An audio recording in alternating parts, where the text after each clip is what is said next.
Kareem had always said winters in Kandahar made men softer. The way the cold crept under doors, curled into blankets, and settled behind your ribs taught you one lesson: if you weren't tough enough to keep it out, you weren't tough enough to keep anything out. He told this to his son every year, every first frost, right when the mountains grew white and the roads turned brittle as glass. But this winter, this one felt different. Kareem could taste it in the air when he'd climbed the crooked steps to their rooftop, scanning the snow-dusted roofs for stray dogs or children who hadn't come home. Maybe he was getting old. Maybe he was tired. Or maybe, deep down in his gut, he knew this would be the last winter before silence would fold over their house like a burial cloth. He pulled his coat tighter, the threads frayed at the cuffs, smelled like old wood smoke and the mint from his wife's tea. Down below, the city hummed like a half-broken radio, rumors, prayers, debts unpaid. Somewhere behind him, inside those cracked walls, his wife was boiling rice and mumbling her small complaints to the ceiling. She didn't ask him anymore what worried him. She already knew everything. When Kareem spoke to his son, he chose his words like a man gutting a fish, slow, precise, leaving no waste. Listen, boy.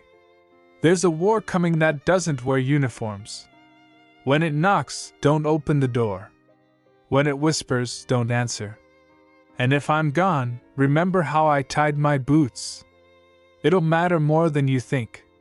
His son, dark-eyed and half-grown, wanted to be anywhere else but here. He wanted the noise of the markets, the flicker of cheap phones, the slap of sneakers on asphalt. Kareem envied him for that hunger, for how he still believed tomorrow could be different. But he didn't say that. Fathers in Kandahar didn't confess envy to their sons. They taught them how to patch a roof before the next storm. They taught them how to stay alive when kindness dried up. That night, the wind banged the windows so hard the whole family woke. Kareem lay awake, staring at the ceiling, counting the cracks. Each one a reminder: the world doesn't care if your children are fed. The world doesn't pause just because you need one more year. At dawn, he brewed tea too strong for the boy, left it steaming by the sleeping mat, then slipped out to check the neighbors. In the alley, he met Kadir, a man he'd once carried home drunk after a wedding decades ago. Kadir now looked like a ghost of that man, cheeks caved in, eyes too big for his skull. You here? Kadir hissed, breath steaming. They're here. On the edge of the city? Kareem nodded. He'd heard too. Trucks in the dark. Boys with hungry faces and borrowed guns. Promises sharp as knives. He tightened the scarf around his neck. Keep your girls inside. Bolt your door. Don't wait for permission to run. Kadir spat on the snow. Run where? My wife can't walk. I can't carry her and 3 kids. We stay. We pray. Kareem hated him in that moment. Hated him for surrendering before the first bullet cracked the sky. But he didn't argue. He turned, walked on, boots crunching over frozen mud. Back home, his wife saw his face and didn't ask questions. She packed quietly, rice, lentils, a battered pot, blankets too thin for the mountain passes. Kareem's son lingered by the door, watching the street like he might memorize it forever. Baba, the boy said, voice dry as the air. What if they come tonight? Kareem looked at him. Really looked. This was the only gift he had left to give, his eyes steady, his back straight, fear hidden somewhere behind his ribs. Then we leave before they knock. Understand? We don't wait for goodbyes. The boy nodded. And Kareem thought, God forgive me, but I hope he never grows old enough to be this tired. By dusk, the snow began again, soft, harmless, almost pretty if you didn't know how easily it buried things that should be found.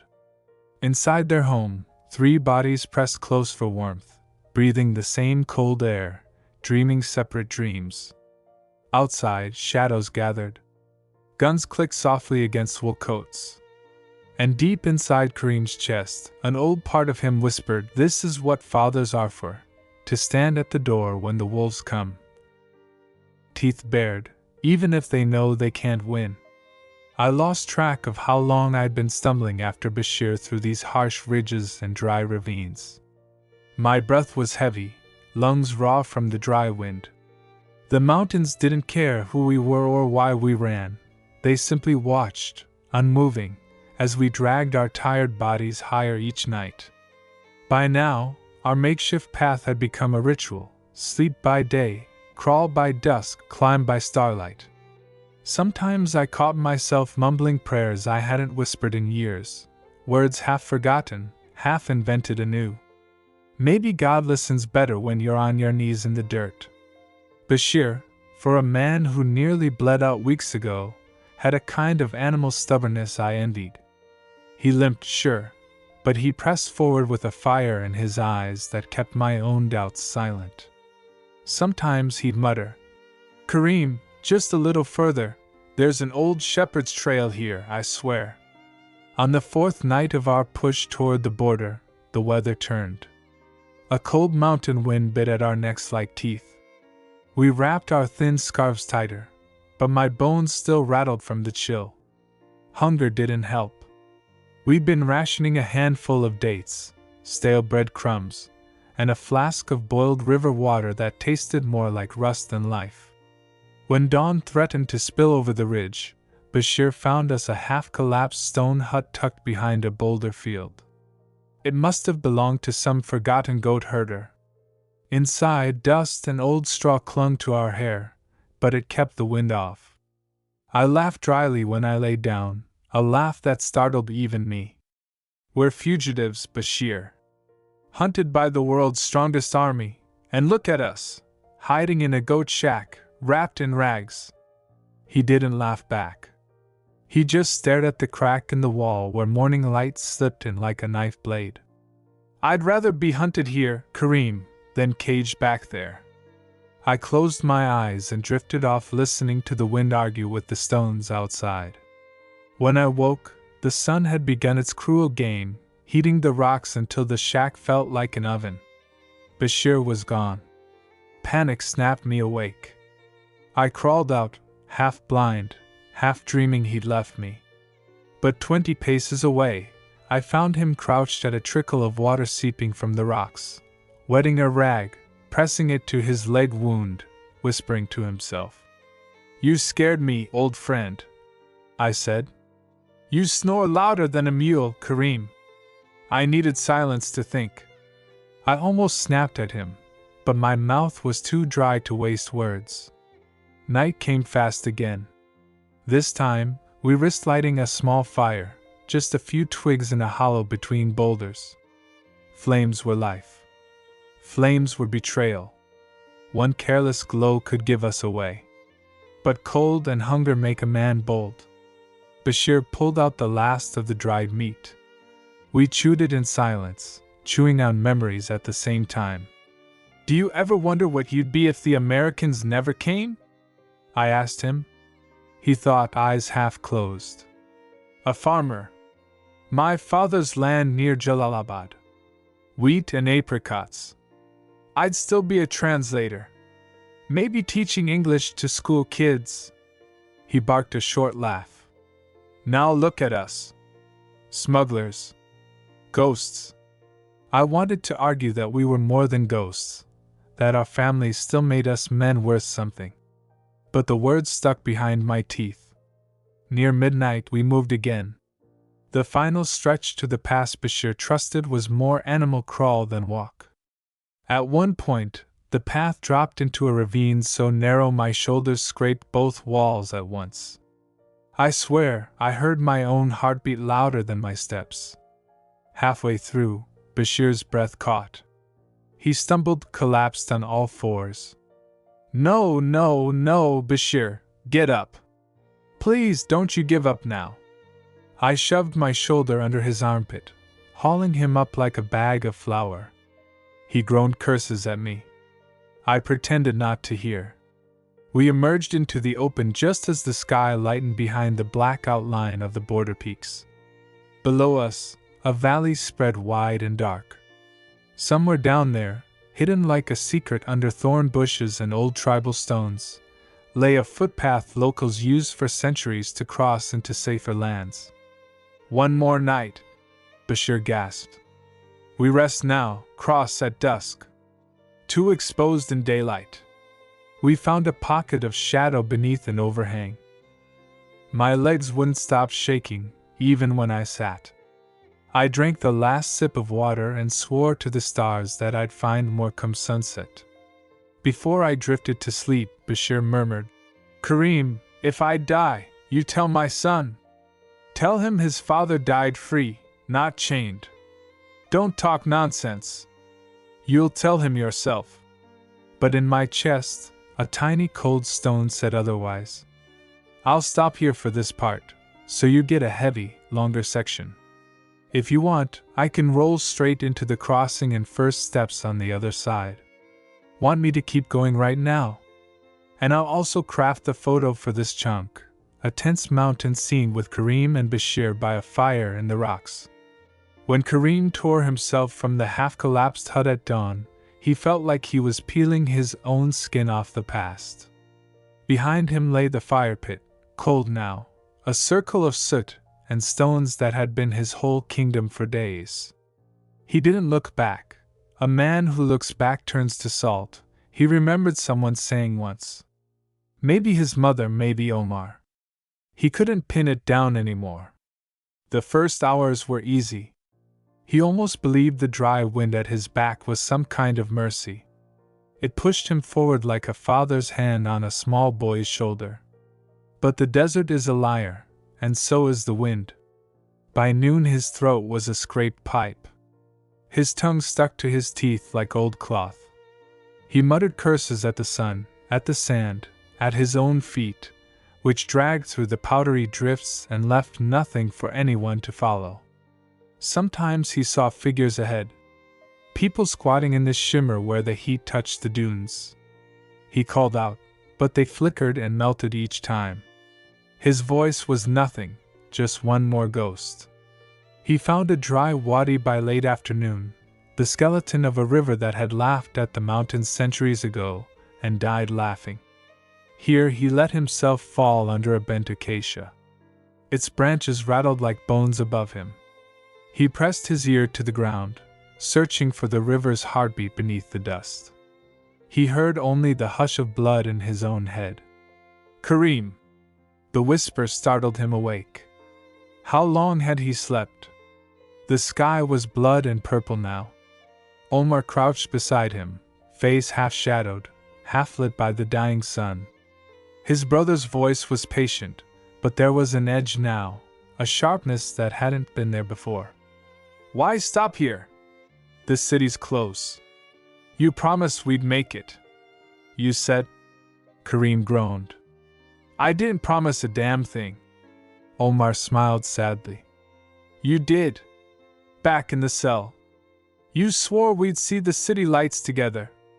Kareem pressed his palms to his eyes. When he opened them, Omar was gone, or maybe just waiting inside his skull again. He didn't know which was worse. He stood, limbs trembling. Sand stuck to his sweat-soaked shirt. He forced one foot ahead of the other. The wadi widened into a plain scattered with thornbush and the sun's last glare. Above him, a ragged V of birds moved west, where rivers still dreamed under the ground. He thought, if birds can find water, so can I. It was a stupid hope. But stupid hope is still hope. And a man alone must drink it or die. He pressed on through the dusk, talking to Omar, or the wind, or himself. It made no difference. He spoke of the orchard, of his father's old donkey, of a wedding that never happened. He promised Omar they'd laugh about this someday, when they found a well, or a gas station, or even a single honest drop of rain. By the time stars bled out across the black sky, Kareem was crawling more than walking. His knees left twin trails in the dust. He laughed at that. proof that even a dying man can leave a sign behind. And just before sleep snatched him again, he swore he saw a single window's light on the horizon. A promise. Or a joke. Either way, he smiled. He still had something to follow. Kareem stumbled back to the dry riverbed after another fruitless search for edible roots. Sand clung to the sweat on his neck. His shirt, once white, was now a dusty shroud sticking to his ribs. He lowered himself onto a flat stone and let his eyelids sag, not sleeping. No, sleep was a thief in the desert. But resting, letting the heat cook his thoughts until they curled up and cracked like old paper.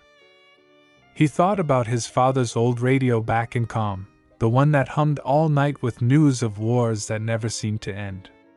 He thought about the apple orchard they once had, a memory so sweet and what it felt obscene now. The salt crusting his lips reminded him how far that orchard had died behind him. And then, a voice, not inside, but drifting on the breeze. Omar. His brother's laugh, but twisted, too high and sharp, echoing off the stones. He forced himself up. His feet dragged like they were nailed to the earth. His belly ached with an emptiness that couldn't be filled with words.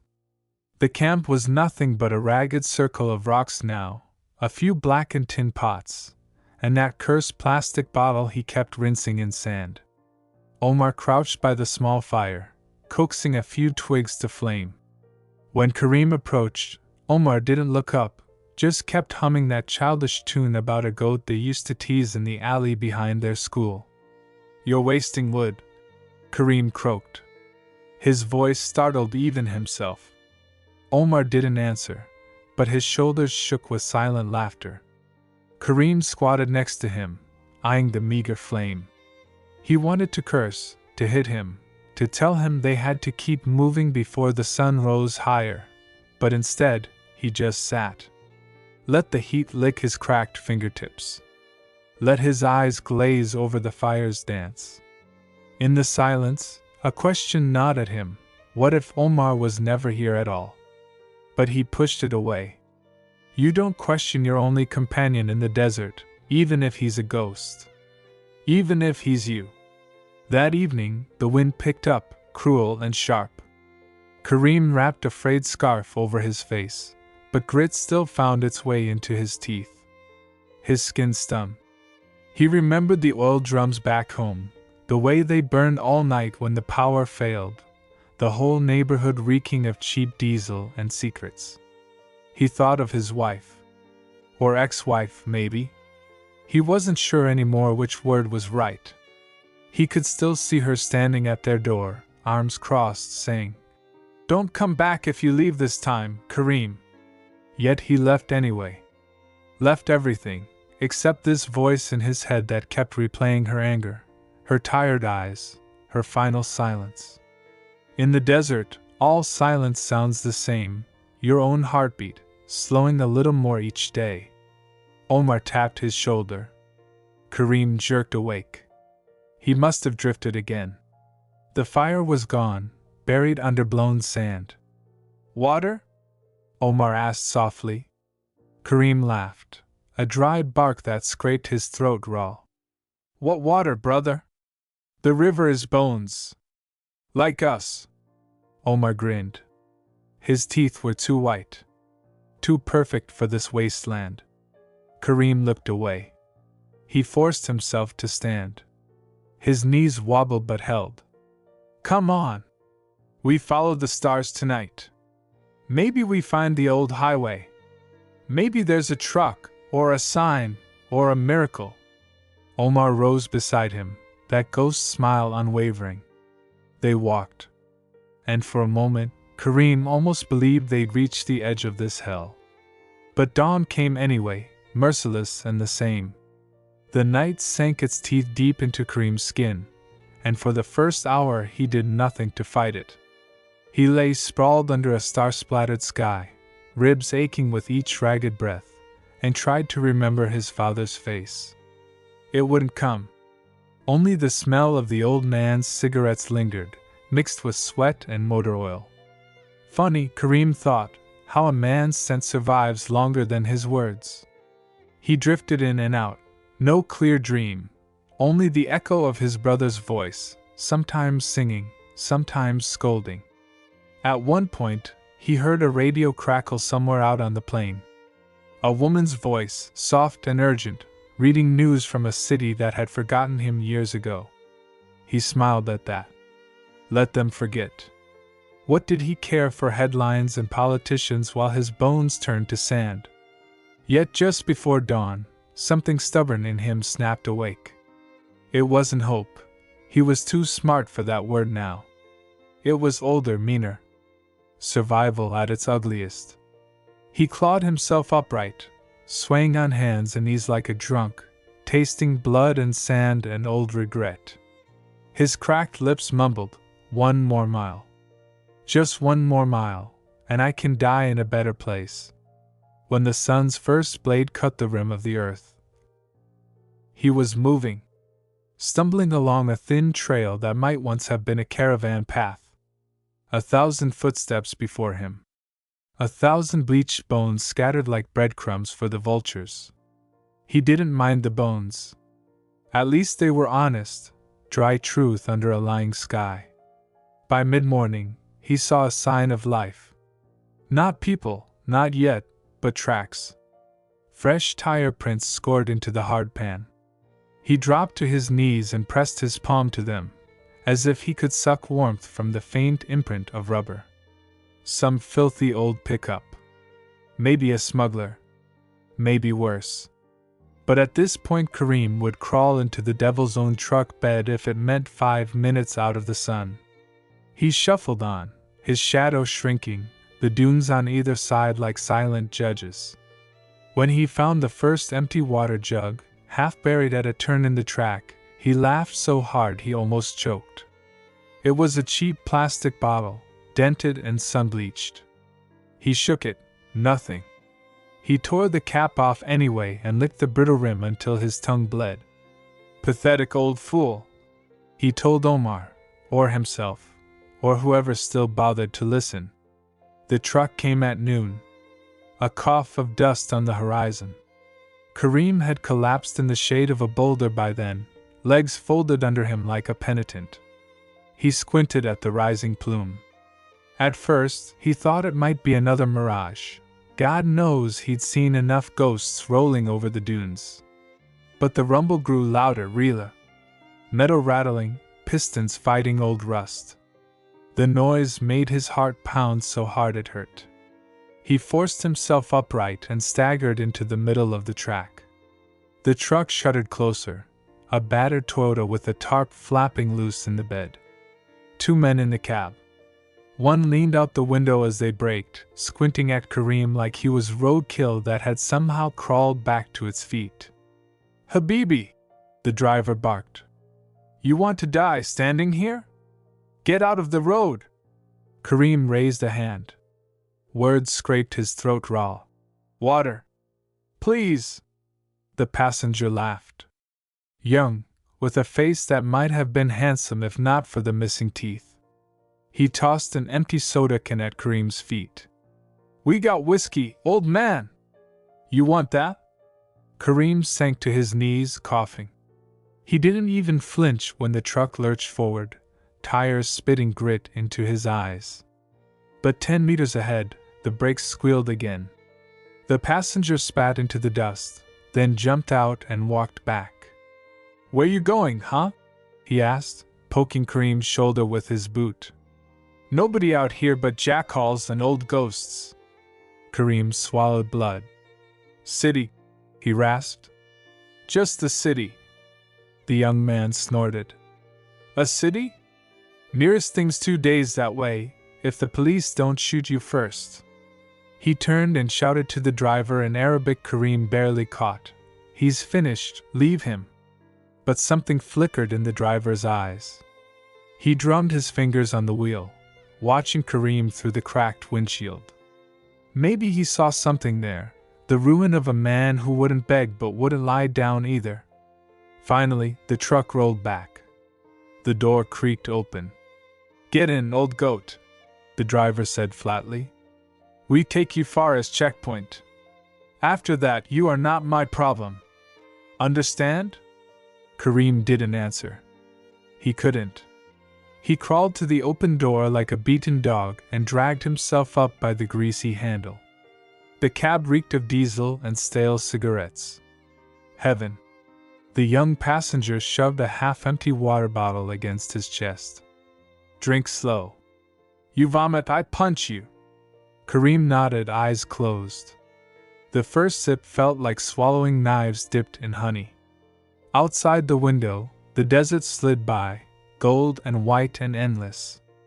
Kareem let his head thump against the dirty glass. For the first time in days, he slept without seeing Omar waiting in the sand. The truck rattled like an old coffin dragging itself over stones. Kareem drifted in and out, forehead pressed to the filthy window, breath fogging the glass in short, desperate bursts. Every bump in the road jolted pain through his spine, yet in some dark corner of his mind, he clung to that pain like proof he hadn't joined the bones scattered behind him. At some point, the driver jabbed his elbow into Kareem's ribs. "Hey, old man. Wake up. You piss in my seat, I throw you back to the jackals." Kareem grunted. His mouth tasted like rust and sour milk. He wiped a string of drool from his chin and forced his eyes open. The landscape had changed, not by much, but enough to rattle the iron hope buried in his chest. No more open dunes. Now dried brush, trash heaps, rusted barrels burned by the sun. Faint outlines of cinderblock houses far ahead, wrapped in coils of razor wire. The checkpoint. A low murmur crawled from Kareem's throat. Relief? Fear? He couldn't name it anymore. The young passenger clicked his tongue. "This place is death, old man. You know that? They catch you with no papers, bam. They throw you in a hole until you rot. Maybe you should jump out now." Kareem ignored him. His eyes locked on the squat concrete post ahead, half hidden by a cloud of black smoke from burning tires. Shapes moved through the haze, men with guns slung low, dogs sniffing piles of junk, women squatting in the dirt, clinging to battered suitcases. The truck jolted to a stop behind a line of battered vehicles. Horns blared, curses floated on the scorched wind. "Out," the driver snapped. "This is your paradise, ghost man. Get your dead ass out." Kareem moved slowly, limbs creaking like old wood. He swung his legs down, boots sinking in the dust. His knees buckled. He caught himself on the truck bed. The young passenger leaned out the window, grinning wide enough to show every missing tooth. "Hey, maybe they shoot you quick. Save you the trouble, eh?" Kareem didn't answer. He just shuffled forward, dragging his feet toward the line. The truck door slammed behind him. Without a glance back, the Toyota lurched out of line, fishtailed through the dirt, and vanished behind a coil of burning tires. At the checkpoint, mercy was not for sale. Kareem shuffled between families huddled on plastic tarps, old men with empty eyes, mothers clutching babies wrapped in rags. The line hardly moved. Somewhere near the front, a soldier barked orders at a young man whose papers didn't match his face. The butt of a rifle knocked the man to the ground. Nobody looked away, nobody helped. Kareem clutched the tattered scrap of ID he'd found tucked inside his sock, a lie as brittle as his bones. He knew the game. The soldier would glance at it, scoff, demand money he didn't have, or worse, drag him behind the wire for questions he couldn't answer. But what choice was left? Hours bled away under the pitiless sun. Kareem found himself drifting, eyelids sagging. He leaned against a fence post, ignoring the stench of urine and diesel. And then a voice, a girl's voice, soft but sharp enough to pierce the fog in his skull. "Grandfather. Hey. Wake up. It's your turn." Kareem blinked. A girl barely 15, hair wrapped tight in a scarf the color of storm clouds. She pointed ahead, the line had parted, and the soldier was glaring right at him, tapping the barrel of his rifle on a dented oil drum. Kareem swallowed what fear he could muster and limped forward. Each step felt like it cracked some ancient piece of him. The soldier, a squat man with a boiled lobster face, snatched the ID and laughed. "This? You call this papers? Where you been hiding, the graveyard?" Kareem didn't flinch. He made his voice as calm as old riverbed stone. "I need to pass. My son waits in the city." The soldier spat on the ground. "Your son can bury you there, maybe?" He flipped the ID back. "No money, no pass." Kareem fished in his pocket, fingers trembling. 3 crumpled bills, a few coins. Barely enough for bread, let alone a bribe. He offered them in an open palm. The soldier plucked the money, licked his cracked lips, and motioned to the barbed gate. "Go. Next time, bring more, or don't come back alive." Kareem stumbled past him, into the churn of humanity pressing toward freedom or ruin. Both smelled the same here. The girl who had woken him was gone, swallowed by the restless sea of bodies. He found a place to hide. Beyond the wire, the landscape bruised into low shanties and rusted sheds, an unofficial village built from scraps. Kareem collapsed against the side of an abandoned bus, heart drumming its last solo. A mutt sniffed his leg and patted off, unimpressed. From his pocket, he pulled a scrap of paper, not an ID this time, but a number scribbled in charcoal. A man he'd once traded fuel with, years ago, before the borders blurred into barbed knots. If this man still lived here, Kareem had a chance. A roof. A bowl of soup. Maybe a radio to hear his brother's name again, even if only whispered in some far corner of the city. But first, sleep. He let his eyes close, the stink of diesel and burning trash curling into his dreams. In the darkness behind his eyelids, Omar's laughter danced softer now, almost kind. Kareem didn't sleep that night. He lay on the old, sagging cot, the thin blanket clinging to his damp skin, eyes pinned to the wooden ceiling that creaked as if it too whispered secrets to the wind. Somewhere beyond the cracked window, a dog barked once, twice, then silence returned, heavy and pressing against his chest. He thought about Nassim. About the words the old man had spoken earlier that day, the way his voice trembled yet carried a blade's edge. "Don't ever let your heart grow harder than your hands." Kareem exhaled. "Too late for that, old man." He rose before dawn. The village was hushed under the dying stars, that hour when even the ghosts dare not wander far from the graves. He gathered his tools, a battered radio, and an old can of tea, then stepped into the pale birth of morning. Gravel crunched under his boots, each step stirring up a cloud of bitter memory. The fields waited for him like an open wound. He worked with numb hands, cutting, tying, lifting, dragging.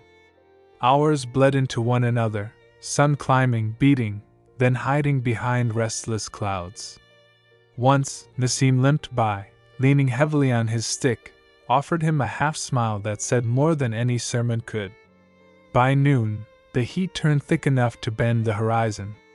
Kareem squatted beneath a young pomegranate tree, wiped his neck with a rag, and turned up the static singing radio. Some distant station played an old folk song his mother used to hum when life still had gentle corners. "You think about leaving?" A voice poked at his skull. He flinched. No one was there. Just the wind, and the rustle of leaves answering questions better left unspoken. Later that day, he found Nassim by the well.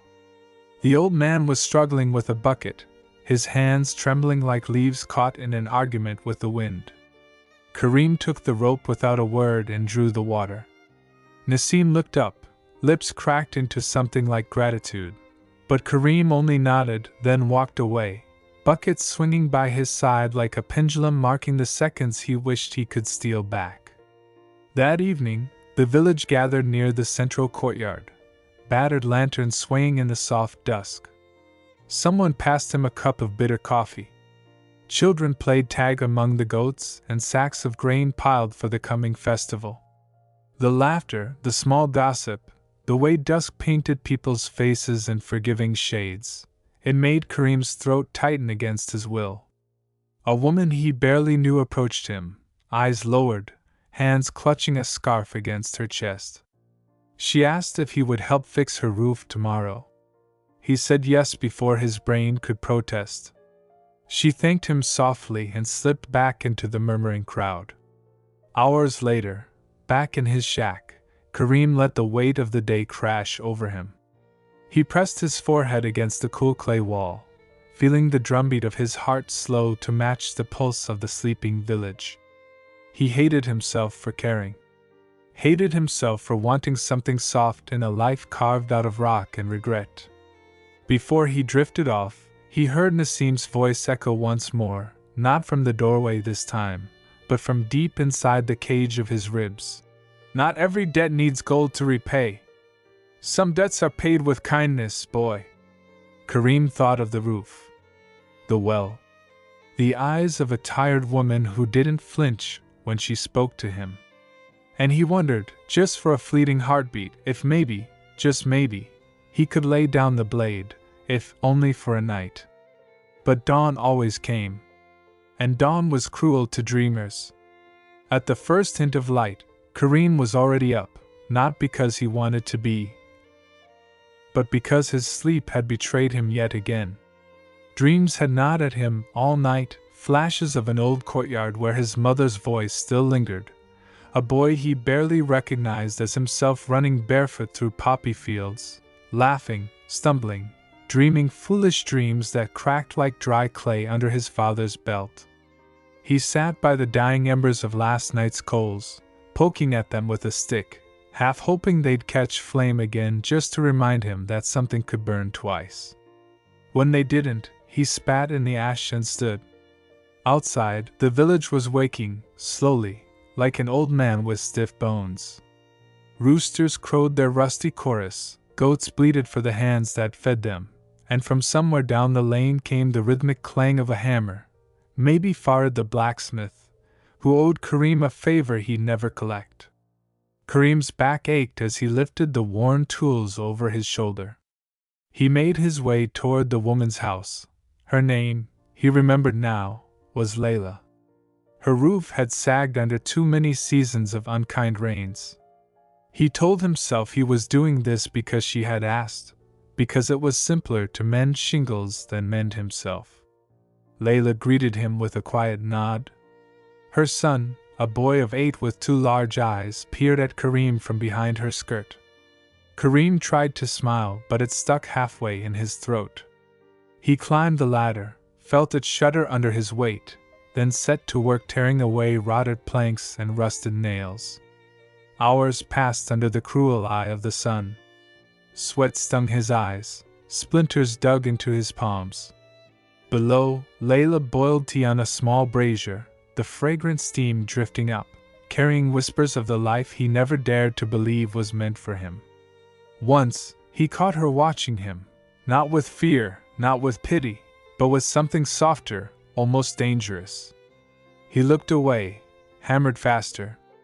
By midday, his stomach reminded him it was empty. Layla climbed halfway up the ladder, offering him bread in a tin cup. He took it without speaking, sat on the roof edge, and let the warm bread crumble in his mouth. Her boy sat cross-legged in the dust below, tracing shapes with a stick, humming a tune that scraped old wounds open in Kareem's mind. "Why do you live alone?" the boy asked suddenly, squinting up at him. Kareem paused mid-bite. "I don't like noise," he said, voice flat. "My mother says lonely people forget how to smile." Kareem almost laughed. Almost. Instead, he chewed the rest of his bread, staring at the far-off hills where dust devils danced without care for men and their burdens. By the time the sun began to slide behind the jagged mountains, the roof stood solid again, no longer sagging like a tired back. Kareem climbed down, knees creaking in protest. Layla handed him a clay jug of water, her fingers brushing his knuckles, a touch so light it made him flinch. "Thank you," she whispered. Not for the roof, Kareem knew.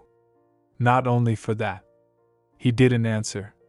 He just turned, tools rattling against his shoulder, and walked away before dusk could trick him into staying longer.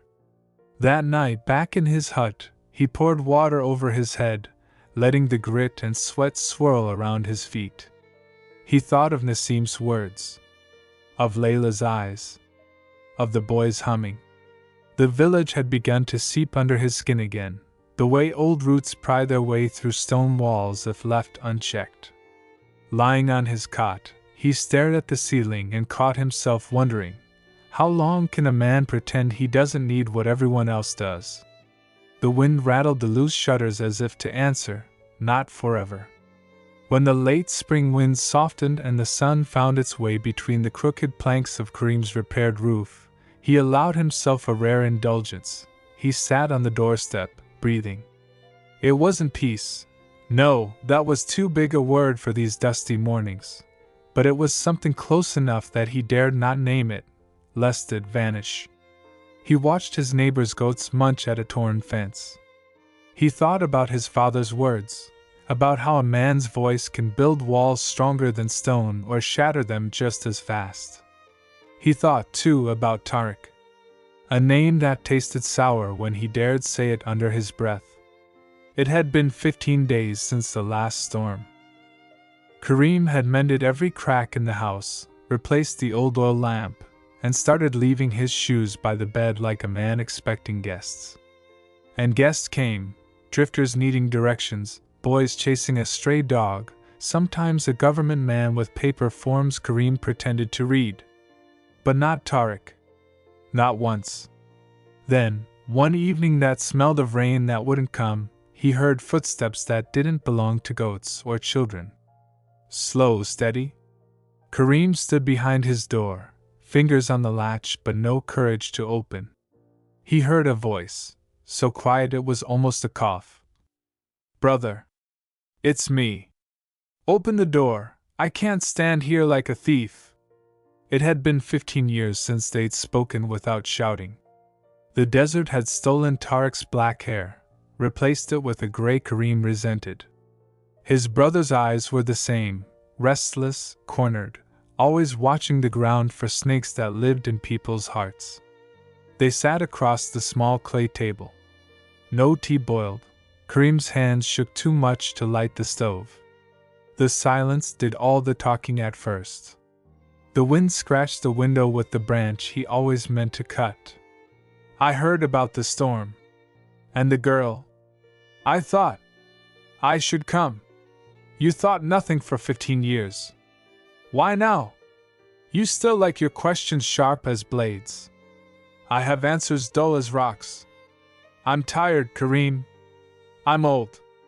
I want—" He trailed off. Kareem wanted to scream.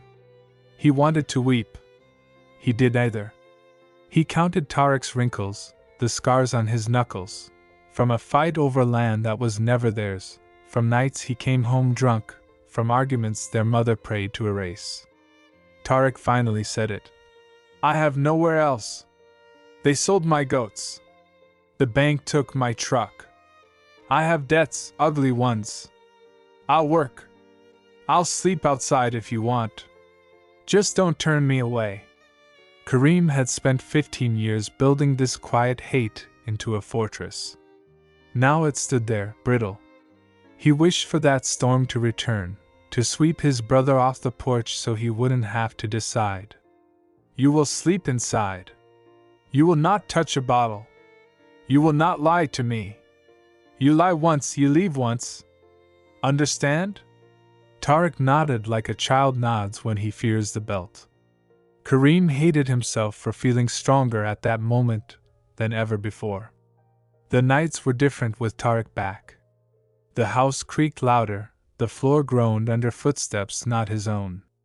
Sometimes, Kareem found Tariq sitting by the window at 3 a.m., staring at nothing. He never asked what he saw. People whispered too. At the well, a woman spat on the ground when Kareem passed. "Taken a snake, expect venom," she said to another. Kareem kept his eyes down. He was used to people's tongues. He wondered, though, if his father, wherever he rotted, was laughing at these sons who had betrayed and needed each other still. One dawn, Kareem woke to shouting. Tariq was outside, arguing with a man Kareem didn't know, short, thick-necked, with hands that spoke of violence more than farming. Kareem stepped out barefoot, feeling the morning cold on the soles of his feet. "Kareem, this jackal says you owe him too? Says your brother's debt is family debt. You know about this?" Kareem shook his head. He could taste iron on his tongue, like biting down on anger. The man, his breath reeking of stale coffee and yesterday's tobacco, pushed a paper at Kareem. Letters he couldn't read danced on the page. "He signs, you pay. Or I come back tomorrow. And tomorrow after that. And the next day. And I take what's mine. You understand, old man?" Kareem did not sign. He told the man to leave. Tariq wouldn't look him in the eye. That night, Kareem slept with his father's old hunting knife under his pillow, not because he feared strangers, but because he feared the brother who had returned like a ghost wearing skin he used to trust. Kareem had never heard the house so loud while staying so quiet. Every creak of the floorboards at night sounded like Tariq's betrayal walking from room to room. Every drip from the broken faucet whispered about debts unpaid and curses inherited. The man with the thick neck did not wait for a week. He came back on the third dawn. This time he wasn't alone. 2 more shadows stood behind him. Boys young enough to be Kareem's sons if life had been kinder. They leaned against his doorframe like it was already theirs. Tariq wasn't there. He had vanished before sunrise, claiming he'd fetch water. He left behind an empty bed, stale breath on the pillow, and a paper that said more than his mouth ever could. Kareem found it folded under the old radio that never worked. "Brother, I can't stay. They won't stop with you if I do. Forgive me or don't. But live. That's all I ever wanted for you." Kareem read it 3 times, lips moving silently over each word. The letters blurred together until they looked like the same swirling dust he swept from his porch each evening. He crumpled it, burned it in the stove, and met the debt collectors with a face that betrayed nothing. "He ran," said the thick-necked man. "You stay. So you pay." Kareem didn't argue. He'd known this storm would come long before Tariq knocked on his door. He'd seen it in the clouds that hung over his father's grave, in the way his mother used to hide coins under broken floorboards, in the way every promise Tariq ever made tasted like sour milk. He paid the first installment by selling the old cart that once hauled feed for their goats. It wasn't enough. He paid the second with the cheap jewelry his mother left behind. Still not enough. The men promised to return each Friday, the day prayers turned into curses on Kareem's tongue. Neighbors watched but said nothing. A few gave him pity wrapped in bread and whispers. A few laughed when he limped past the well with his pockets empty. One boy threw a stone at his roof and called him a fool. Kareem said nothing to any of them. Nights stretched like wounds that would not clot. He ate stale bread, watered the garden, patched leaks in silence. Sometimes he thought he heard Tariq's voice outside, laughing or begging, but when he opened the door there was only the cold night waiting to crawl into his bones. One evening, everything changed. Kareem sat by the cold stove, knees aching, staring at the flame that wouldn't catch. A knock.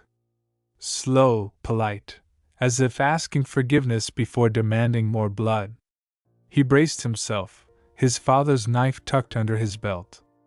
But it wasn't the thick-necked man. It was a woman he didn't know, maybe 30, her scarf slipping back to reveal hair the color of old honey. She carried herself like someone who'd walked too far and had no strength left to care what the world thought. "Are you Karim Ahmadi? Who asks?" She stepped inside without waiting. Her eyes scanned the pitiful room, the cracked lamp, the ashes on the floor. She sat on the edge of the only chair he owned. "I am Layla. I am Tariq's debt. Or his sin. Depends how you see it." Karim's tongue froze. He'd braced for thieves, for fists, even for ghosts, but not for a truth wrapped in silk and bone. "He promised me marriage. He promised my mother he'd pay for my brother's school. He promised my father he'd build him a new roof. He promised so much, Karim. And now they say he is dead. Or gone. Or both." Karim stared at her, trying to find Tariq's cowardice in her face but finding only hunger and exhaustion. "I have nothing left to sell you, girl." She smiled, not kindly but not cruelly either. "I didn't come to take. I came because he spoke of you. He said if I ever had no roof, no bread, I should find Karim Ahmadi. Because Karim never breaks his word, even when he hates the one who asks." The words tasted bitter. Yet deep inside, under the layers of scabs and scars, Karim felt something stubborn awaken, the part that built houses during storms, that mended fences so goats wouldn't wander, that could not let a woman starve because his brother was a liar. So he stood, lifted his father's knife, and for the first time in weeks, he felt taller than his shame. "Stay. You and your child, if you have one. My roof leaks, my debts bleed me dry, but you will not go hungry. This, at least, is a promise I can keep better than Tariq ever did." Layla didn't speak much after that first night. She folded herself into the house like a shadow finding a corner to hide. She swept the dust from places Karim hadn't touched in years. She patched the holes in his shirt sleeves while he snored by the stove. She wept only once, behind the water tank, thinking he couldn't hear. But old walls carry secrets like old men carry grudges, clumsily, but they do not drop them. Karim worked harder now than he did even in his youth. He mended the neighbors' fences for a few coins. He fetched water for a widow whose sons had fled the village. He patched roads with stones he dug from the dry riverbed. Each coin he earned vanished into the hands of the thick-necked man, who smiled wider each time Karim's shoulders bent lower. On Fridays, Karim lingered at the mosque steps after prayer. He listened without hearing, eyes drifting to where men with fatter pockets shook hands, laughed at jokes they'd tell behind his back later. Sometimes he caught a rumor: Tariq spotted in the city, Tariq begging at a border checkpoint, Tariq's corpse found near a checkpoint. Nobody knew. Everybody swore they did. Layla would ask him sometimes, voice a thin thread in the dark. "Do you think he's alive?" Karim never lied to her. "I don't know. And I don't wish it either way." One dawn, Karim came home with blood on his knuckles. He'd fought another man at the well, a loud-mouthed cousin of the debt collector who mocked him for being a fool who feeds another man's bastard. Karim didn't remember his fist landing but remembered the silence afterward, broken only by the splash of spilled water. Layla took his hand in her lap by the stove light. She dabbed at the split skin with old cotton. She didn't scold him. She didn't thank him either. They sat like that for hours, two ruined people tethered by the ghost of a man they both hated but could not bury. Then winter came early that year. Snow fell heavy on the flat roof, threatening to collapse beams older than Karim's father's father. He climbed up each morning, broom in hand, beating away drifts that weighed more than his weary bones could carry. Twice he slipped. Twice he caught himself. The third time, he merely did not. When he woke, Layla hovered above him, eyes wide with something fierce, not love, not pity, something older than both. "Don't you dare die for him," she hissed. "You die for you, old man, or don't die at all." He laughed, though it sounded like coughing. He promised her he'd live long enough to see the debt paid, or to spit in the thick-necked man's face if he couldn't.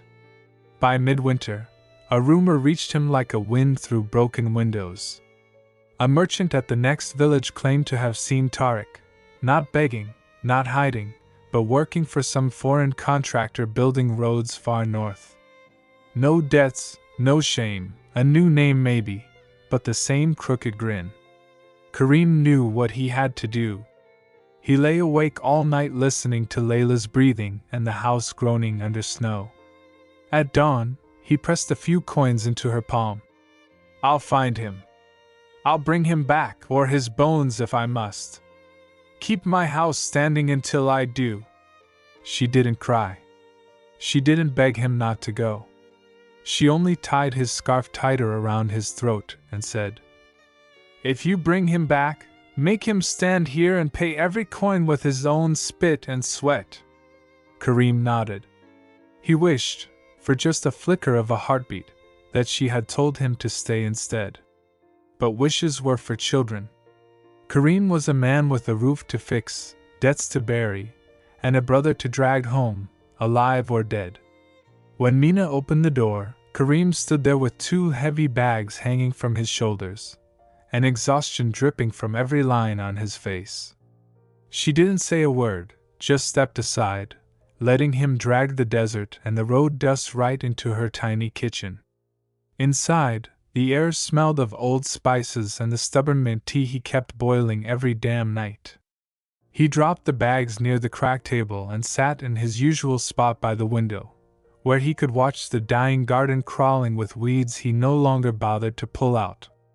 Sometimes, at night, Kareem would talk to himself. Not whispering, full sentences, like he was narrating to ghosts leaning on the window frame. He talked about Herat, about a brother who once went to fetch water and never returned, about a neighbor girl he almost married before the soldiers came and burned everything soft in his life.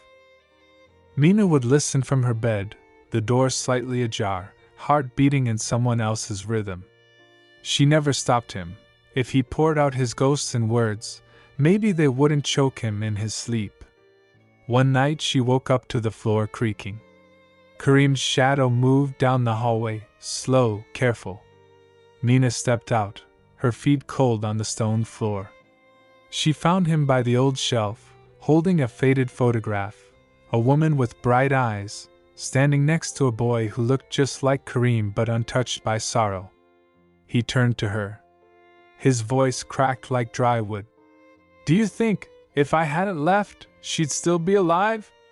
Mina didn't answer. Some questions rot the moment they meet air. She just reached out, took his trembling hand, and led him back to his creaky chair.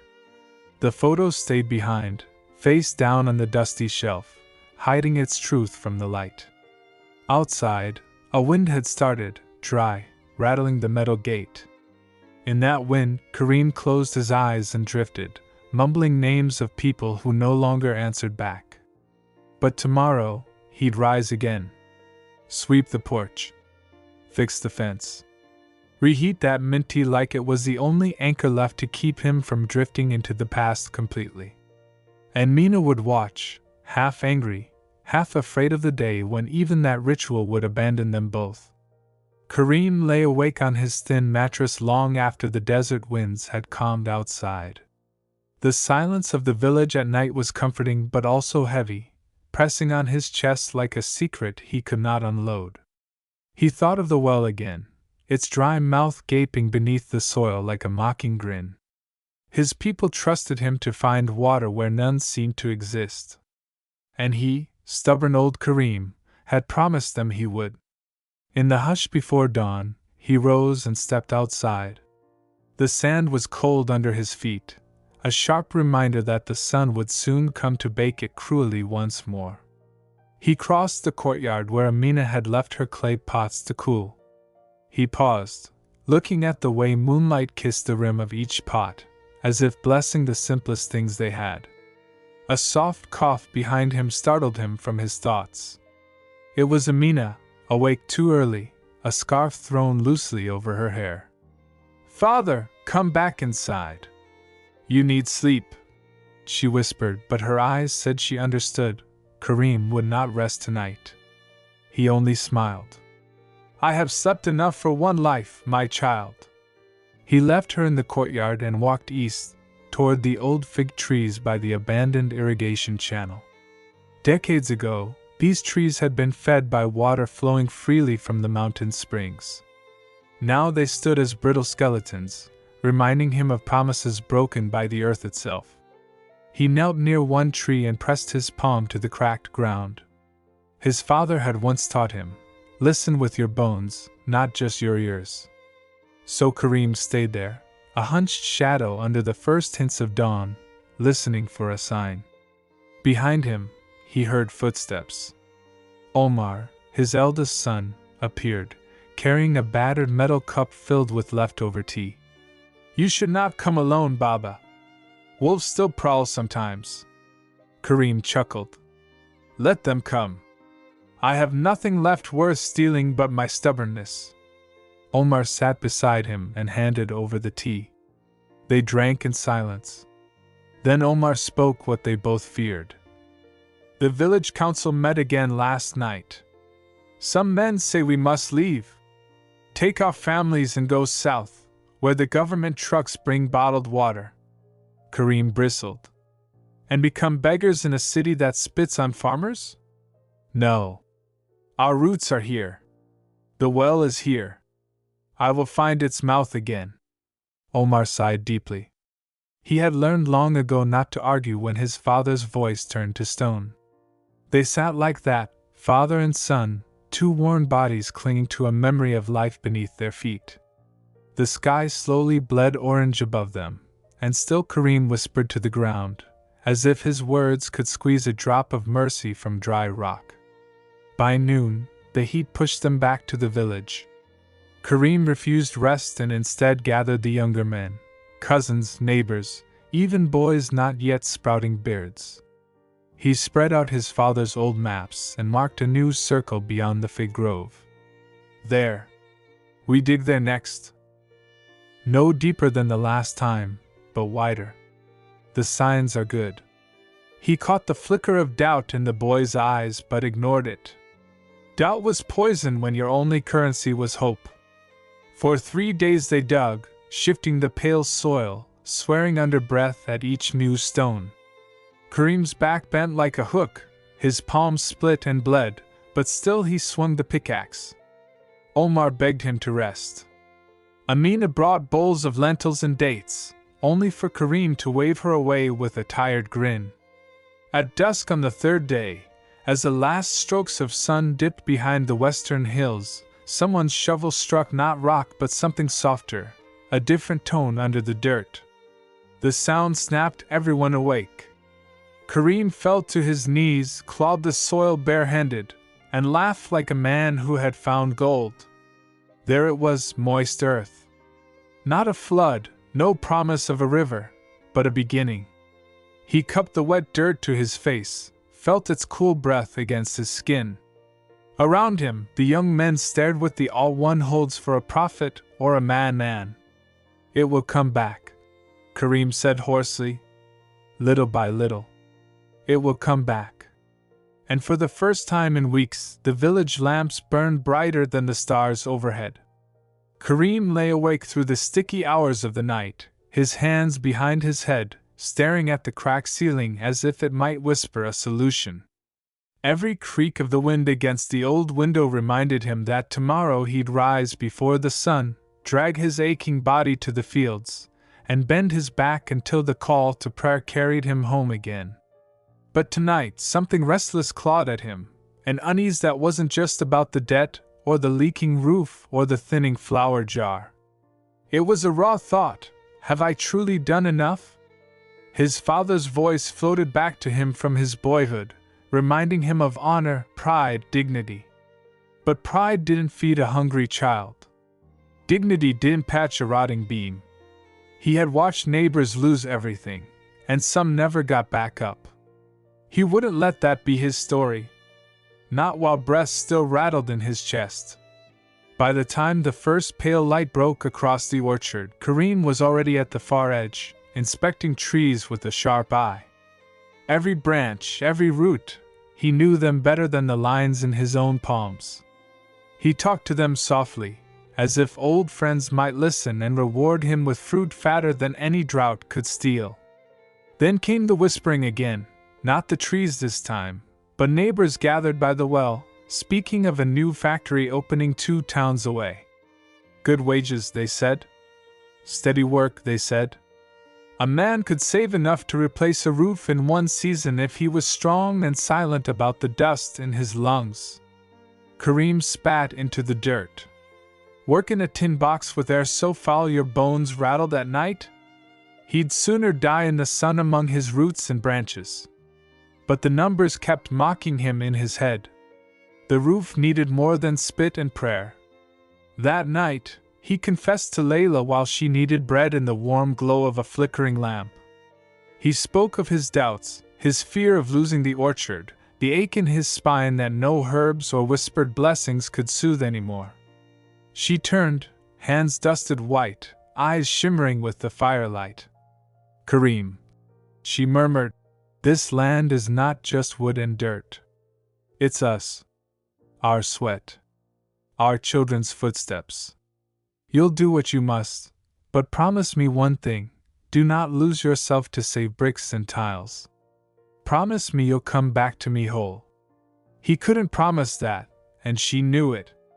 Still, he nodded, because sometimes a lie between 2 people is softer than the truth. A week later, before dawn, Kareem wrapped his old scarf around his throat, pressed his palm to the sturdy bark of his oldest walnut tree as if begging forgiveness, and began the long walk toward the factory gates. He did not look back. The road to the factory cut through fields that once fed entire villages.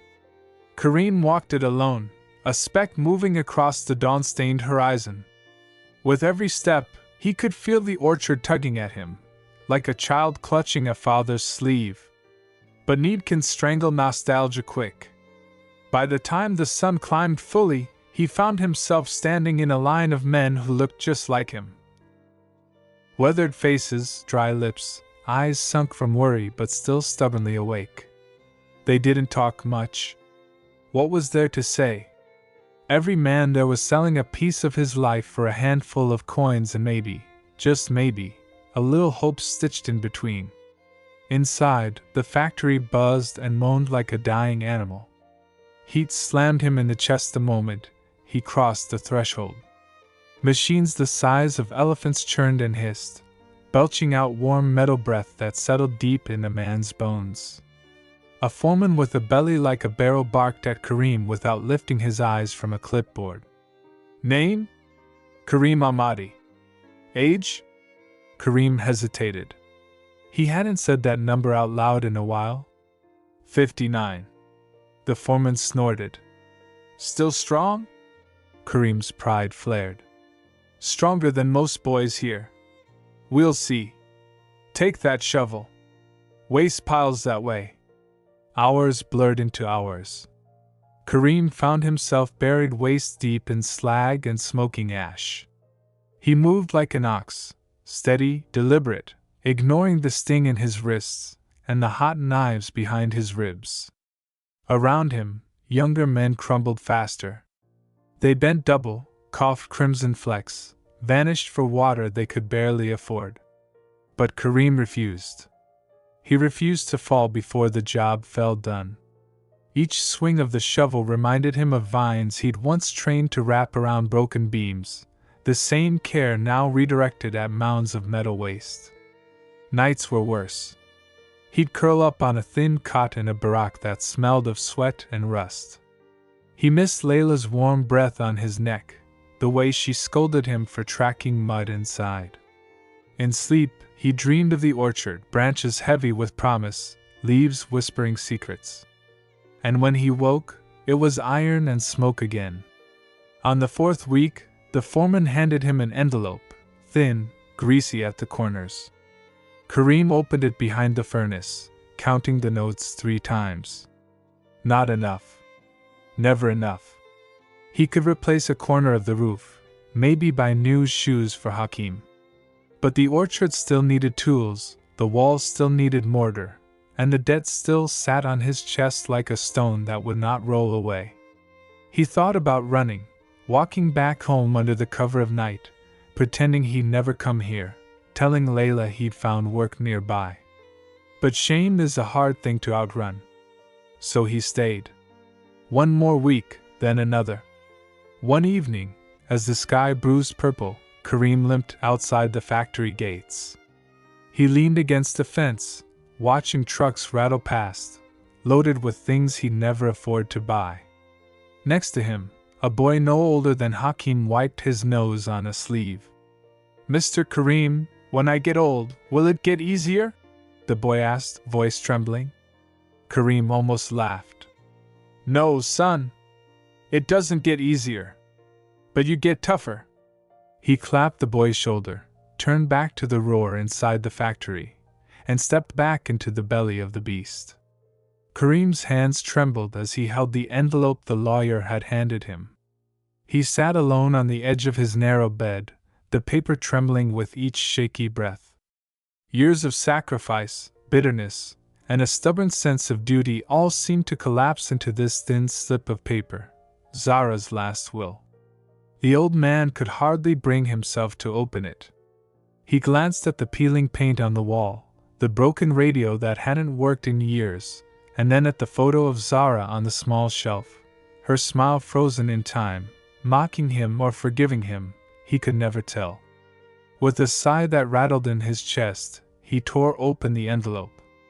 His eyes skimmed the first few lines, formal words, polite blessings, and then, the words that made him drop the letter onto the floor. She had left him everything. Every single thing she owned. Her father's land that she had kept hidden from Kareem's creditors, a small but tidy bank account she'd managed to protect, even the house they had once dreamed of retiring to together. All of it his. With one condition. Kareem bent down, his knees protesting, and lifted the letter again. He read the final lines 3-4 times before they settled in his bones. "You must forgive me for keeping secrets. You must also forgive yourself, Kareem. I loved you even when I hated you. Use this to live, not to mourn." He laughed then, a brittle, dry laugh that scraped against his ribs. All this time he had feared that when she died, he would be left with nothing but his own regrets. Instead, Zara had left him the one thing he hadn't known he needed: permission to forgive himself. For the first time in decades, Kareem stepped outside into the dawn light. He walked slowly toward the neighborhood mosque, past familiar faces that still whispered behind his back. But today, he did not care. He had money now, yes, but more than that, he had a quiet in his heart he had never known. He prayed at the mosque, alone in a corner where he used to sit in bitterness. Tears soaked his beard, and for once they were not tears of rage. Later that week, Kareem called a local charity. He arranged to pay off debts for the families he once envied and fought with. He hired 2 young men to fix his roof properly, and paid them double. He started inviting neighbors in for tea, something he hadn't done since Zara was alive. Each night he sat by the window, looking at the stars she used to love. He spoke to her then softly, telling her things he should have said when she could still hear him. And though the house was quiet, it was no longer empty. Spring crept into Kareem's neighborhood in small ways, the scent of jasmine drifting through the broken fence, children's laughter echoing through the dusty alleyways. Kareem noticed it all now. Things he had ignored or resented for so long seemed to bloom fresh in his tired eyes. Each morning he brewed extra tea and waited for someone to pass by. At first, people were cautious. Old grudges don't melt overnight. But word spread quickly. Kareem, the miser, the angry old man, now offered tea, bread, and sometimes money for repairs or medicine. One afternoon, he spotted a boy scrawny, with ripped sandals, stealing dates from his garden.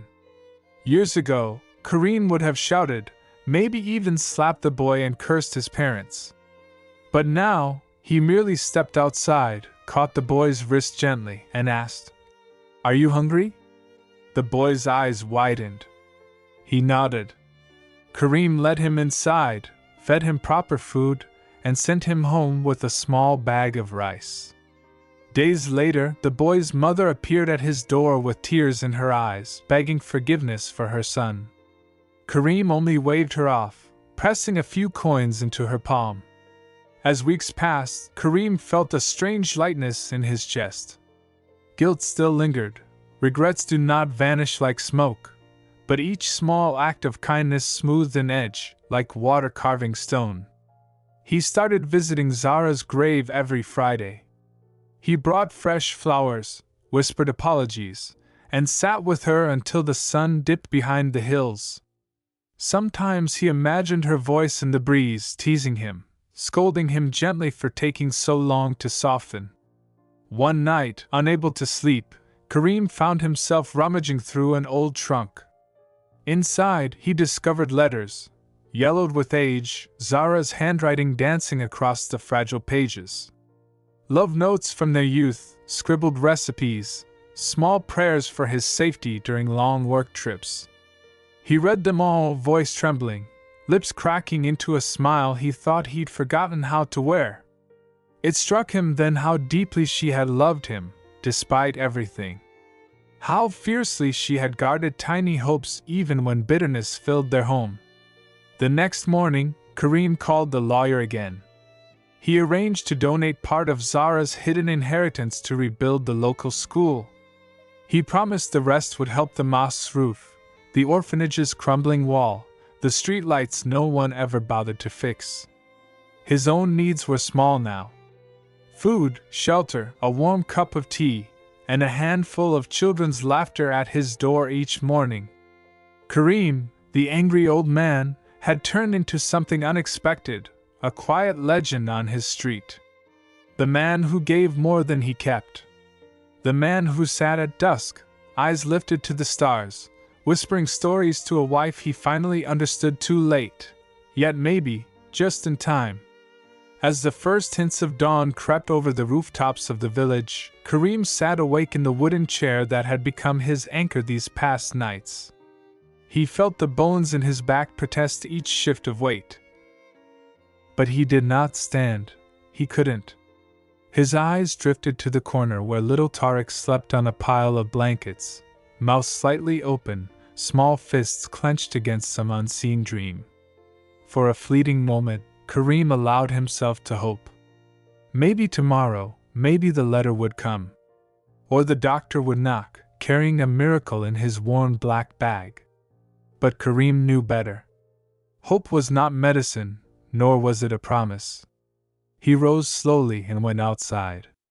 The air tasted of dust and dry leaves, and in the east the sun was fighting to break through a thin veil of clouds.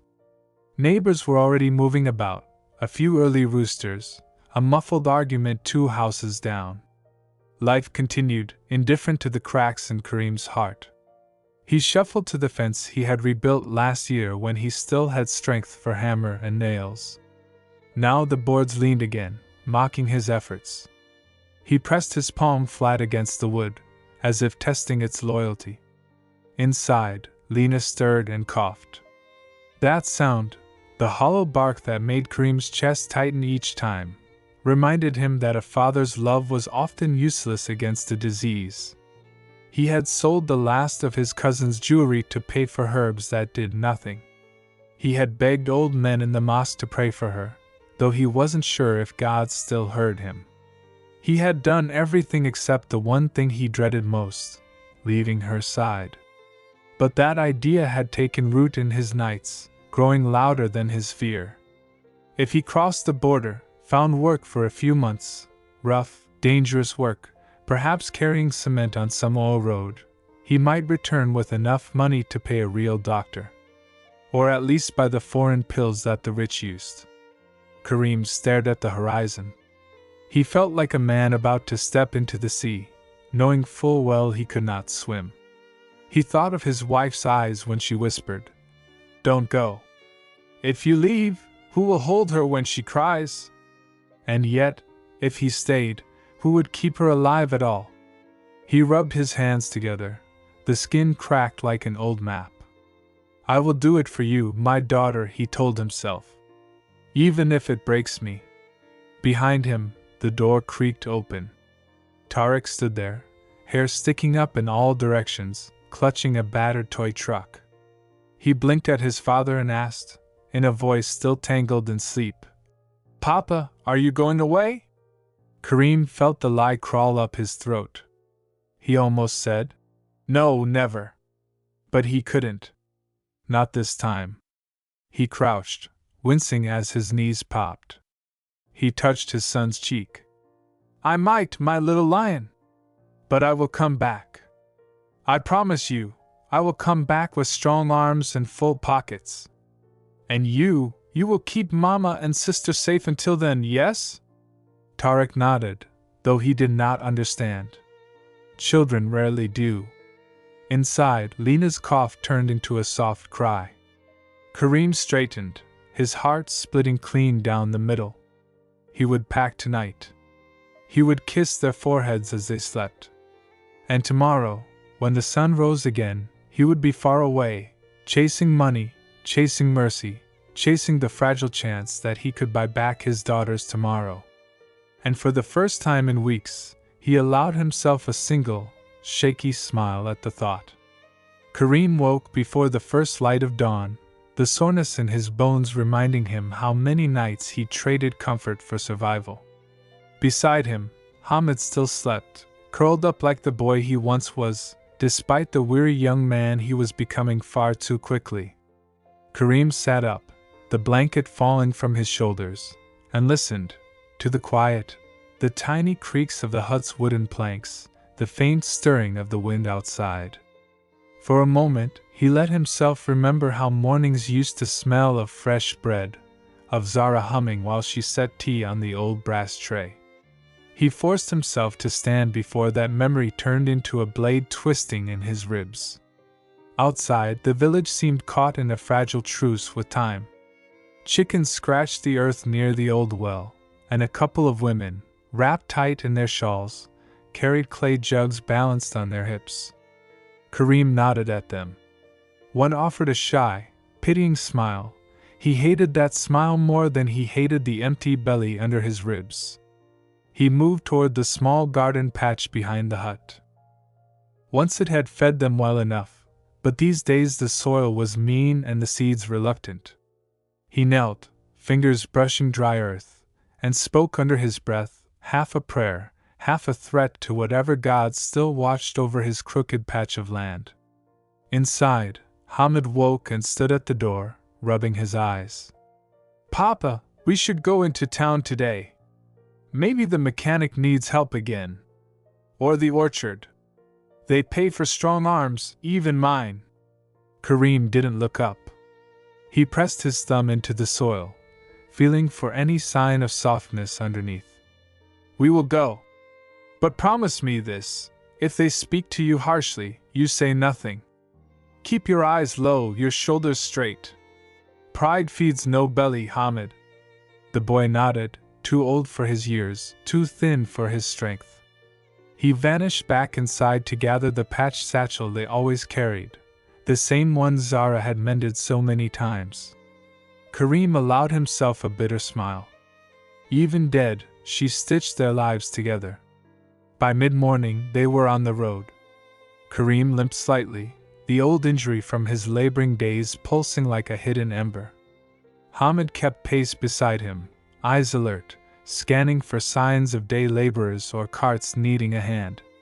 They passed a few neighbors, each nodding a greeting that tasted more like pity than respect. Kareem forced himself to nod back. When they reached the mechanic's yard, a heavy-set man in greasy overalls barked at them before they even stepped past the rusted gate. "No work for you today, old man. Got young ones lining up already." Kareem started to argue, but caught Hamid's glance. the boy's silent plea not to shame himself for scraps. He pressed his lips tight and turned away. They tried the orchard next. A foreman leaned against a battered truck, chewing a twig. "We're pruning today, not picking. Come back in 2 weeks if the frost doesn't ruin the buds." 2 weeks? Kareem nearly laughed. 2 weeks felt like 2 lifetimes when there was no bread in the cupboard. They sat under an olive tree at the edge of the orchard, Hamid with his knees hugged tight to his chest. "Papa, maybe I can go alone next time. They'd hire me faster if I didn't have an old man slowing me down." Kareem flinched, though he knew the boy spoke true. "Don't talk like that. There's no shame in walking beside your father.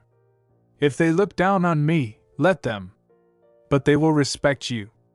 One day, they will see you and remember that you were raised by a man who did not bow his head to every cruel wind." Hamid said nothing, just stared at the rough skin of his own hands. Hands that should have known books and mischief, not calluses and rejection. As dusk neared, father and son trudged back home with nothing but the ache of tired feet. But as they stepped through the door of their little hut, Hamid turned, his voice low but steady. "We'll try again tomorrow, Baba. And the day after. I promise you." Kareem nodded. In the fading light, he could almost see Zara standing by the hearth, her smile daring him to break. He did not. Not yet. Kareem woke up before dawn, his old bones reminding him that sleep was no longer a refuge, but a brief pause between burdens. He lay there listening to the rhythm of his son's breathing, deep, steady, still innocent. It made him smile, even through the pain lodged in his chest like an iron fist. Today was the day they would try to sell the repaired tools. Kareem knew the chances were slim. In these parts, everyone was just as broke as he was, but he needed this small hope to keep moving. He dressed quietly, careful not to wake his boy. One glance at Moose's face, curled into the old blanket, reminded him what he fought for. Outside, the village was soaked in the gray hush before sunrise. Kareem carried the heavy bag on his shoulder, feeling each step like a question whispered to God. "Will this be enough today? Will you watch over my boy if I can't?" At the market, the world came alive in sudden, chaotic bursts, shouting vendors, restless donkeys, flies swirling like doubt around the few good apples someone could afford. Kareem found a corner and laid out the tools, a hammer polished clean, a rusted wrench made workable again, nails sorted into small bundles with twine. Hours passed. People stopped, haggled, walked away. He smiled, joked, praised his own handiwork with the quiet pride of a man who has little left but refuses to surrender. Sometimes he saw pity in their eyes, that stung more than rejection. By noon, the sun pressed down, heavy as shame. He sold 3 items, barely enough for bread and lentils. But he wrapped the coins in cloth as if they were gold nuggets. When you've got a hungry child at home, even coins can taste sweet. Walking back, Kareem's thoughts wandered to the days when he dreamed of owning a real workshop, walls lined with bright new tools, neighbors coming to him for repairs, his son learning by his side. Instead, he repaired scraps behind a broken door. Near home, he paused under the old fig tree where he used to rest with his wife in happier days. He could almost see her there, laughing, fingers sticky with fruit. His chest tightened, but he forced himself to breathe it away. Musa ran out when he saw him, barefoot, eyes shining. "Did you sell them all, Baba?" Kareem knelt, pressing his forehead to his son's. "Not all, Habibi. But enough for dinner. And tomorrow, we try again." Sometimes a man doesn't need miracles. He needs small wins stacked like pebbles to stand on when the water rises. The days stretched into weeks, and with each passing dawn, Kareem found his body slower but his mind somehow sharper. It was a cruel trade, youth for wisdom, vigor for clarity. He'd sit on the edge of his modest cot at dawn, feet dangling for a moment before they found the cold clay floor, thinking about how fleeting everything felt now. And yet, how endless the waiting. Selim came to visit more often now. His son brought not just bread and dried fruit, but also small stories from the outside, news of market gossip, rumors about a new governor who promised lower taxes, and whispers of distant conflicts Karim was too old to fear. One afternoon, while peeling a bruised apple, Karim asked Selim a question he had held in his throat for months. "Do you ever resent me? For the weight of all this?" He gestured around the house, the sagging beams, the tiny garden that refused to thrive. Selim stopped mid-sentence. "Baba, I've never blamed you. I blame myself sometimes, for not giving you more comfort, for not being stronger when I was younger. But blame you? Never." Karim couldn't decide whether to feel relieved or guilty. He chose silence instead, letting the moment breathe between them. Later that evening, as dusk crawled across the sky like a slow bruise, Karim shuffled into the yard. He stood among the patchy grass, looking at the crumbling wall that separated his life from the world. Beyond it, boys played, their laughter lifting above the village rooftops like a prayer. He closed his eyes and remembered Selim at that age, bare feet, scraped knees, eyes wide as the whole desert. It struck him then, life had been both too much and too little. Too many nights of fear and hunger, too few moments of pure, reckless joy. He wondered if this was true for all men his age, or if he alone had miscounted his blessings. Selim appeared behind him, his voice gentle. "Come inside, father. The night air will make your bones ache." Karim almost laughed. His bones ached in sunlight too, but he obeyed. Back inside, he watched his son boil lentils, the smell of garlic and cumin filling the small room. For a heartbeat, it almost felt like wealth. "Promise me one thing," Karim said suddenly. Selim raised an eyebrow. "When I'm gone, do not bury me in silence. Tell them about the road I built. About the men who tried to break me and failed. About the nights I spent wide awake so you could sleep." Selim nodded, swallowing emotion he could not name. "I promise." Outside, the wind tugged at the roof, but Karim no longer feared it would fly away. Some roofs are stronger than they look, he thought, just like old men who refuse to lie down before their time is truly done. Karim woke before dawn the next morning, a habit older than Selim himself. He lay still, listening to the faint hum of the wind outside and the softer rhythm of his own breath, grateful each time it did not betray him in the night. He rose carefully, joints protesting every inch of movement. At the doorway he paused, watching Selim sleep on a mat by the hearth. It felt wrong somehow, that his son, grown and hardened by life's storms, should sleep so close to the cold floor while he, Karim, still claimed the bed. He thought about waking him, whispering an apology that had lived in his bones for years, but instead he turned and stepped into the yard. The world before sunrise had always been Karim's favorite. It hid the ugliness of the village, the peeling paint, the cracked roads. In that fragile blue hour, everything seemed possible again. Today, though, the ache in his back felt different, sharper, like a knife pressed behind his ribs. He leaned against the stone wall, breathing slowly, refusing to let fear get a foothold. Not today. When Selim found him an hour later, Karim was sitting in the dirt, back against a fig tree that hadn't borne fruit in a decade. "Baba, why are you out here? It's cold." Karim smiled weakly. "I was talking to the tree.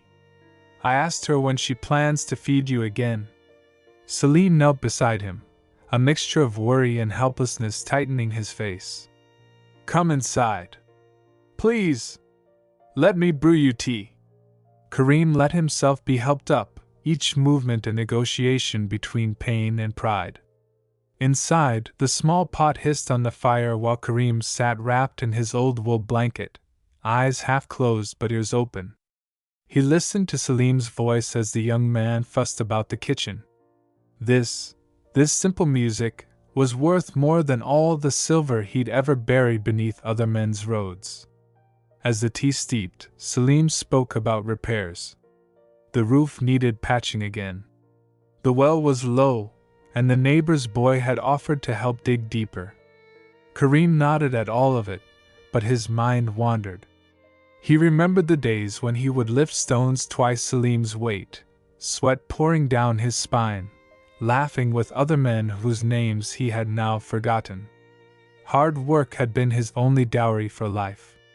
He wondered, not for the first time, if it had been enough. "Baba?" Salim's voice cut through his drifting thoughts. "Did you hear me? I said the well needs fixing before summer." Kareem blinked. Yes. I heard you. Do what you must, my son. I trust you." Salim sat across from him, the steam from their cups coiling between them like a fragile bridge. "Father, when you go, what should I do with this house?" The question stabbed deeper than the pain in his ribs. Kareem studied his son's face, older now than he himself had been when Salim was born. "Live in it. Fill it with your laughter. Fill it with children if God wills. Or tear it down and build something better. But do not let it stand empty. Empty walls die faster than old men." For a long time they sat in silence, sipping their bitter tea. Outside, dawn broke open at last, the village stirring with slow footsteps and muffled voices. Kareem thought of the road again, the miles of stone and sweat that would outlive him by centuries. A man could ask for worse legacies. Kareem had never seen his son move with such purpose before. Dolwood didn't just work, he hunted for solutions, pieced together scraps, traded with villagers miles away for spare lumber and second-hand tiles. Sometimes Kareem would wake before dawn and see the boy's outline hammering under the moonlight. But with each passing day, Kareem's own body betrayed him. One morning, while mixing cement for the new wall's foundation, his right arm seized up in pain so sharp he dropped the bucket and howled like a wounded animal. Dawood rushed over, shouting his father's name as if afraid he'd disappear right there on the dirt floor. They sat side by side in the half-built room, Kareem's breath ragged, Dawood's hand gripping his shoulder so fiercely it almost hurt more than the spasm. For a moment neither spoke. Then Kareem, between gasps, whispered that he was sorry for being so stubborn, for dragging Dawood into this endless fight against time and poverty. Dawood just shook his head, eyes fierce, refusing every apology. He swore that no matter how long it took, he'd finish this house. Not just for shelter, but as a promise to his mother's spirit, to the family's dignity, to the old man who'd sacrificed every heartbeat to give him a chance to dream. News of Dawood's determination spread quietly through their neighborhood. One by one, old men brought nails they had saved from other projects. Women offered hot tea and bread for the boy who worked until his hands bled. Even Kareem's estranged brother, who hadn't spoken to him in 15 years, showed up one evening with a bundle of good timber balanced on his shoulder, saying nothing but giving a nod that meant, "I'm still your blood." By the time the new roof beams were lifted into place, Kareem could hardly stand for long. He'd sit on an overturned bucket, a blanket over his knees, watching the walls rise around him. Sometimes he'd smile, that same crooked grin from the days when he was young and fearless, and he'd whisper prayers in the dry wind that rattled the olive branches behind their yard. Dawood would look down from the rafters and see his father's eyes shining with tears that he would never admit to crying. And in those moments the boy swore to himself that this house would stand for generations, a fortress against storms and sorrow, built not by wealth, but by a father's stubborn bones and a son's unwavering heart. When the final wall rose high enough to block the harsh desert wind, Kareem felt something inside him loosen, as if a lifetime of tension had finally exhaled. But the relief didn't erase the creeping ache that spread through his bones each night. He hid it from Dawood, or tried to, though the boy was too sharp-eyed now to be fooled. Sometimes, in the hush before dawn, Dawood would find his father half asleep against a pile of bricks, whispering to ghosts only he could see. Kareem spoke of the old days, of a laughing wife stirring lentils on a smoking stove, of a tiny Dawood chasing chickens across the dusty yard. He mumbled secrets too, regrets he'd buried, promises he'd broken, prayers he'd whispered under breath when no one was listening. Dawood never interrupted. He'd squat close, gently lift Kareem's calloused hand, and squeeze it until the old man quieted. Then, as the sun broke the horizon, he'd rise and carry on hammering, sawing, mixing, as if these whispered stories were mortar binding stone to stone. One crisp morning, a government inspector showed up unannounced. He circled the small plot, taking notes on a clipboard, squinting at the mismatched bricks and repurposed tiles. Kareem's heart thudded painfully. He feared fines, demolition, or worse, eviction from the land he'd guarded with his whole life. But Dawood stood between the man and his father, voice steady but firm. He explained every corner, every modification, every borrowed nail. He spoke not as a boy begging mercy but as a man defending a kingdom. The inspector frowned, tapped his pen, asked for paperwork Kareem didn't have. Dawood didn't flinch. He laid out the truth. This is ours. This is all we have. You will not take it from us. Something in that raw defiance must have stirred the inspector's own buried memories. He scribbled a note, sighed, and muttered that no further visits would come, but to keep things safe and proper, for your father's sake. When the man left, Kareem laughed, a deep, cracking laugh that shook his shoulders and drew neighbors to their windows. He clutched Dawood's arm, proud and weak at once, whispering, "You're more my father now than I ever was yours." Dawood only smiled, tears drying on dusty cheeks. Inside the nearly finished walls, the shadows felt softer that evening. For the first time in too many seasons, Kareem slept a full night without waking in fear of the roof collapsing on his dreams. When Kareem awoke the next morning, the dawn light spilled through the thin curtains like a promise he wasn't sure he could trust. His body ached from sleeping on the old mattress, and for a moment he forgot why he felt both dread and a flicker of hope humming under his ribs. Then he heard soft footsteps. Ollie, tiptoeing so as not to wake him, already trying to brew some weak tea on the rusty stove. The sight nearly broke Kareem's heart in half. This boy, once so reckless and careless, was now moving through the house like a man who knew it all rested on his shoulders. Kareem sat up and called to him. Ollie froze, then smiled, that same lopsided grin Kareem had seen so many times before the troubles began. They didn't talk much at first. They didn't need to. It was enough to sit in silence, sharing the heat of the tea, feeling the house sigh around them like an old friend trying to keep them warm. But soon, reality crept back in. The farm was still there, falling apart at the edges, the crops dying by inches, the creditors knocking at the door like wolves sniffing blood. Kareem knew they couldn't run anymore. He had to stand up, one last time, for this soil, for this roof, for his son's future. So that day, under a harsh sun that showed no mercy, father and son worked side by side. They patched the roof where leaks had rotted the beams. They dug out weeds that had strangled the life out of the field. Kareem's hands blistered, his back screamed, but he didn't stop, either did Ollie. Every shovel of dirt felt like a prayer they didn't dare say out loud.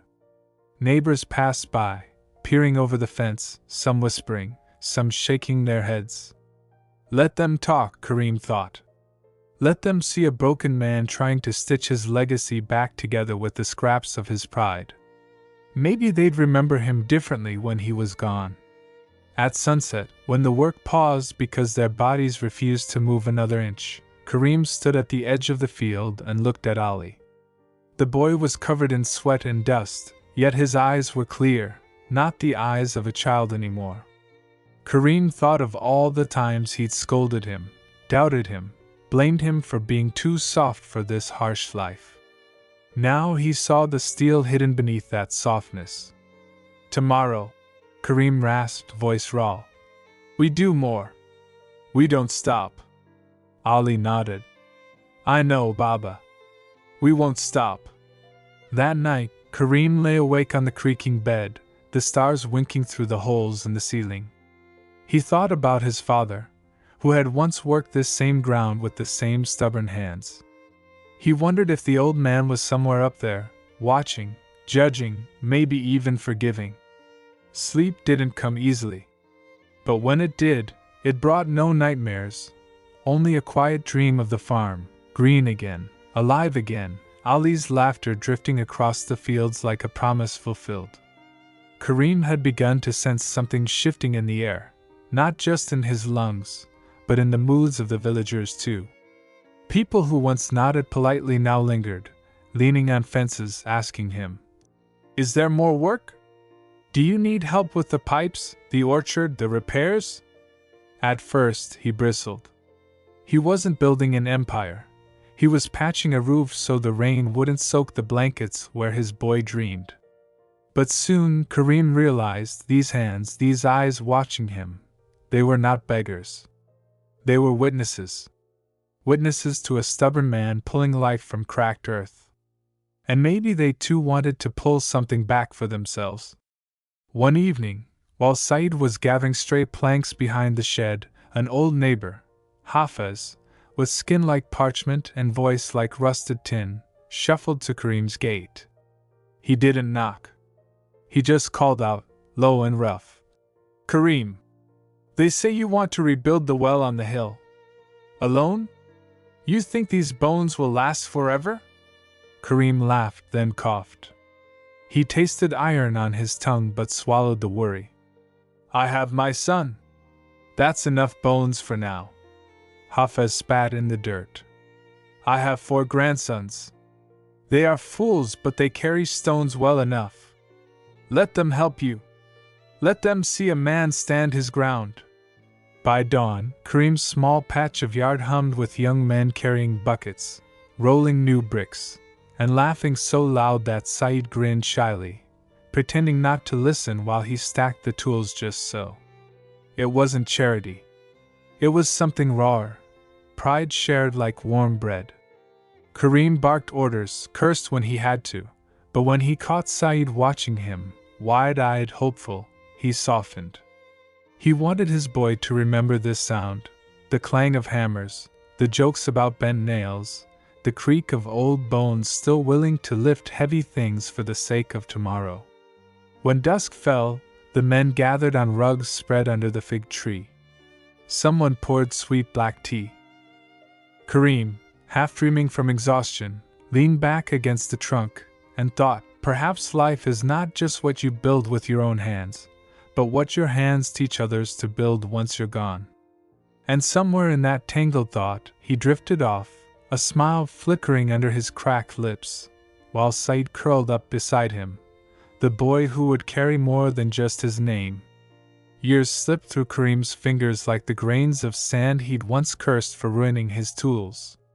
By the time his back bent enough that he needed Said's shoulder to stand straight, the old courtyard had bloomed into a place that strangers slowed their cars to glimpse. There were neat rows of citrus trees, a fence mended so many times it looked like a quilt of scars and hope, and a roof that no longer wept when the sky opened up. Neighbors who once avoided his eyes now stopped by to borrow a wrench or leave a basket of warm bread. Children ran through the gate without knocking, giggling, confident that Kareem would wave them closer instead of shouting them away. But it was Said who changed the most. The boy who once hid behind piles of scrap would now walk the dusty roads of the village with a steady step and a reputation for fairness. He bargained at the market without fear, lifted sacks twice his size, and returned each evening with fresh stories that made Kareem chuckle even when his ribs ached too much to laugh properly. One spring afternoon, when the orange blossoms filled the air so thick that breathing felt like drinking perfume, Kareem called Saeed to him. He was sitting beneath the same fig tree where he had once drifted off while neighbors labored by his side. "Saeed," he rasped. The boy, no, the young man now, knelt close, eyes bright. "Baba?" Kareem touched his son's wrist, feeling the river of life he had poured so much of himself into. "Promise me. When I am gone, you won't curse this soil. You'll feed it. You'll fight for it. Not just for our name, but for every empty belly and wandering child that stumbles through this gate." Saeed's throat bobbed. He nodded, fierce and trembling at once.